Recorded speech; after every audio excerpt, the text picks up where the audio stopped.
मैं ये video motivation देने के लिए नहीं बना रहा हूँ। अगर आप क्लास 12 के साइंस स्टूडेंट हो और आपके बोर्ड्स में 45 डेज बचे हुए हैं तो एक बात सच है, आप पूरा सिलेबस कंप्लीट नहीं कर पाओगे, लेकिन 90+ स्कोर करना साइंटिफिकली पॉसिबल है। और आज मैं एग्जैक्टली बताऊंगा कैसे। बोर्ड्स का एग्जाम रैंडम होता है। साइंस में पेपर हमेशा एनसीईआरटी और पीवाईक्यूज के राउंड ही घूमता है। एग्जामिनर ये नहीं देखता कि आपने कितना पढ़ा है, वो सिर्फ ये देखता है कि आपकी कॉपी में स्टेप, फॉर्मूला और डायग्राम दिख रहा है या नहीं। इसी रियलिटी को समझ के मैंने आप लास्ट 45 डेज स्ट्रेटजी बनाई है। लास्ट 45 दिन में को मैंने 3 फेजेस में डिवाइड किया है। फेज 1 सिलेबस पे कंट्रोल करना, फेज 2 आंसर राइटिंग पे प्रैक्टिस करना और फेज 3 एग्जाम सिमुलेशन के साथ प्रैक्टिस करना। अब मैं एक एक फेज को डिटेल में बताऊंगा कि कैसे करना है। फेज 1 में मैंने ये एक्सेप्ट कर लिया कि मुझे सब कुछ नहीं पढ़ना। फिजिक्स में मैंने सिर्फ डेरिवेशंस, स्टैंडर्ड न्यूमेरिकल्स और ग्राफ्स पे फोकस किया। केमिस्ट्री में एनसीईआरटी लाइंस, नेम्ड रिएक्शंस और फॉर्मूला बेस्ड क्वेश्चंस पे फोकस किया।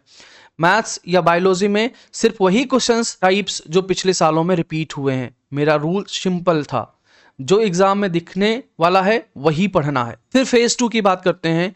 इस फेज में मैंने पढ़ा कम और लिखना ज्यादा शुरू किया। सेम आंसर्स को 2 से 3 बार लिखना शुरू किया।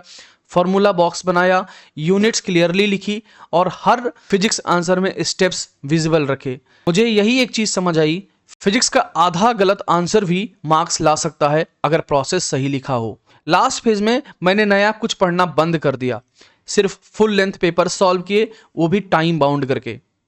जो गलती हुई उसको एक अलग नोटबुक में लिखा।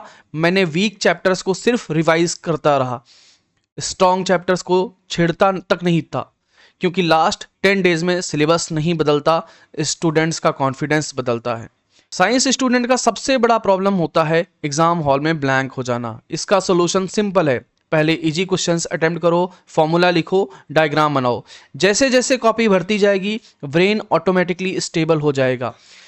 एग्जाम स्ट्रेस कोई इमोशन नहीं, एक केमिकल रिएक्शन है। प्रेशर कम करोगे तो आउटपुट बेटर निकलेगा। 12 घंटे पढ़ने की बात नहीं कर रहा, मेरा रूटीन सिर्फ 6 से 7 घंटे का था। 2.5 घंटा कॉन्सेप्ट्स, 2 घंटे प्रीवियस क्वेश्चंस, 1.5 घंटा रिवीजन, 1 घंटा न्यूमेरिकल्स या राइटिंग। साइंस में आवर्स नहीं, रिपीट प्रैक्टिस काम करती है। अगर आप साइंस स्टूडेंट हो और अब भी सीरियस हो तो याद रखो 45 दिन कम नहीं होते हैं। अगर स्ट्रेटजी सही हो, अगर आप चाहते हो फिजिक्स, केमिस्ट्री और मैथ्स और बायोलॉजी का सेपरेट 45 डेज प्लान, तो कमेंट में लिखो साइंस 97 और वीडियो को सेव जरूर कर लो। बोर्ड्स एग्जाम है, जजमेंट नहीं। स्मार्ट पढ़ोगे तो मार्क्स आएंगे।